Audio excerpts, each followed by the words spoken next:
Back students. So today I will discuss the functions of a fruit. So first of all, what are the functions of fruit? It protects the seeds from the animals and the unfavorable climatic condition. It helps in dispersion of seed to distant places. It is a storehouse of the food material. So everybody know that mango is very tasty and very fleshy, and it contains the many kind of vitamins, nutrients, major and micronutrients, as well as it contains the food materials, food values also there, and it also protects the seed from the animals and the unfavorable climatic conditions is there. That time this actually shapes. So these are the functions of the fruit. So many type of question will come. Sometimes one only asks this type of question. Suppose that a fruit is a technical term. It consists of the two part, that is your pericarp and your seed. So can you tell what are the three other parts of the pericarp?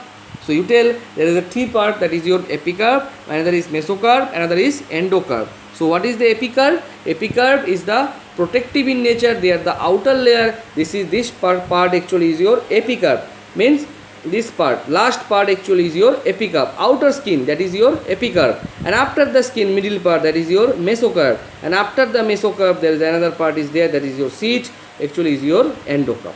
Okay. Now coming to the point, that is your seed, very important. So see students, seed basically seed. Everybody see the seeds, na? So like your dicot seed, you actually use your monocot seed and your dicot seed. I think this term actually first time you have learned these things. See, so actually seeds actually two types. One is the monocotyledons, another is the dicotyledon. So what is actually cotyledon? See students, cotyledon actually is the part that contains the food storage structure in the seeds. Actually is called the cotyledon. So cotyledon is a food storage structure in a seed. That is your cotyledon. See this example. So this is the cotyledon. This is the one cotyledon. This is the first cotyledon, and this is the second cotyledon. And this two part actually contains the food storage structure. So this is the food storage structure. This is the another one structure, and this is the another structure. This basically contain the food. Okay, so this is called actually your cotyledon. So whenever the seed contain the two part, that is actually called your dicotyledons. Whenever the contain the only one part, suppose that is one part is not there, that time it will be your monocotyledon. So in details I will discuss it. First of all, a seed contains a baby plant inside. It also contains the food for the new plant to develop. More precisely, a seed consists of an embryo, one or more cotyledons, and a protective seed coat. Embryo is represented by plumule and radicle. So the cotyledons often contain a reserved food material for the developing plant. On germination, plumule gives rise to the root system, while the radicle gives rise to the root system. So plumule gives rise to the root system, and radicle is rise to the root system. So what is actually the plumule and the radicles? Basically, in germination, one embryo, or you can say that the one baby plant, new plant, is whenever the precisely seed contains the embryo, that is the cotyledons part. So when the seed contain the baby plant inside, it is also contain the food for the new plant to develop.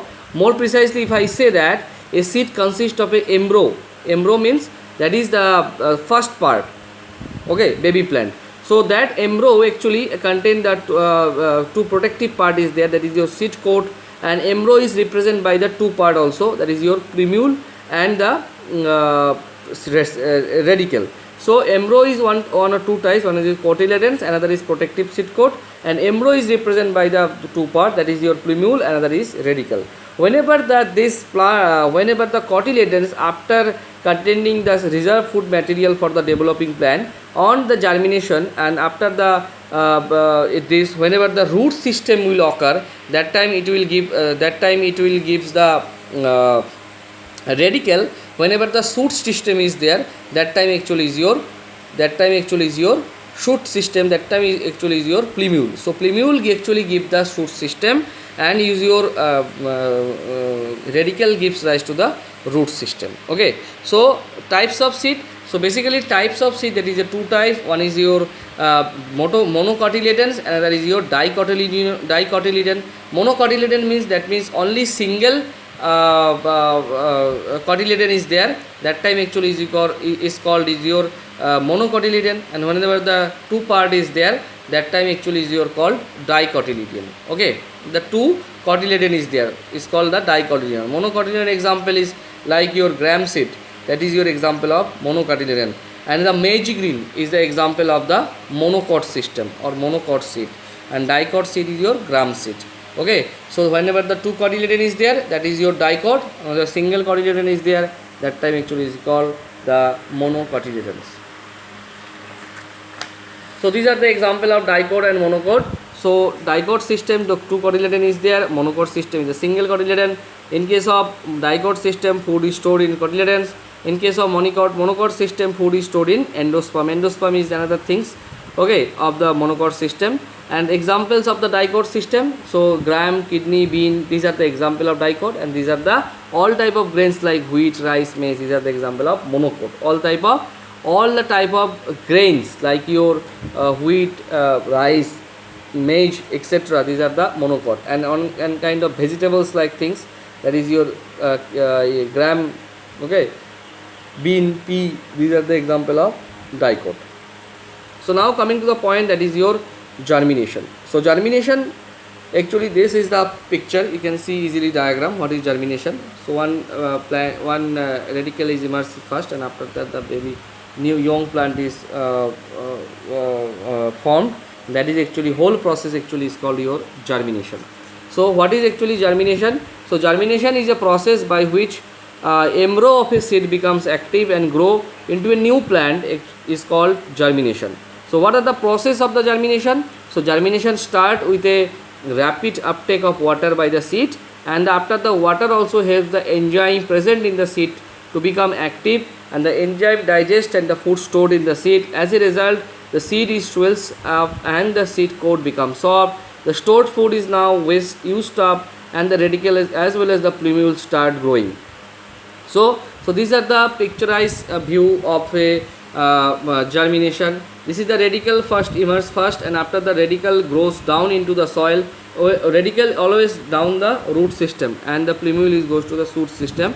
So this part actually goes to the roots part, and the plumule gives out, and this plumule, see this plumule is grows out, and the radicle continues to grow down, and the plumule is grow up. So two part is there. So first of all, there is a radicle is immersed first. So radicle is immersed. There is no any kind of plumule is there extra. And after the two specific identification is observed. That is one part is that is your radical part, that is your shoot part, and that is your root part. So which that the part which goes to the through the into the soil, that is actually your radical part, and the part actually goes to the upward part, that is actually your plumule. Okay, so after that young plant will form. So this process actually is your germination process. See, whenever the shoot penetrates out through the soil and to the soil surface, and the straightens, and the leaves open out, the root makes inside the branches, actually is your process of germination. Simple thing, I will go for the condition of the germination. So some of the like your process, like your photosynthesis process, there is a carbon dioxide is there, carbon dioxide is needed, sunlight is needed, water is needed. So like is your germination process, water, oxygen, favorable temperature is needed. So these things I will discuss in next slide. Thank you.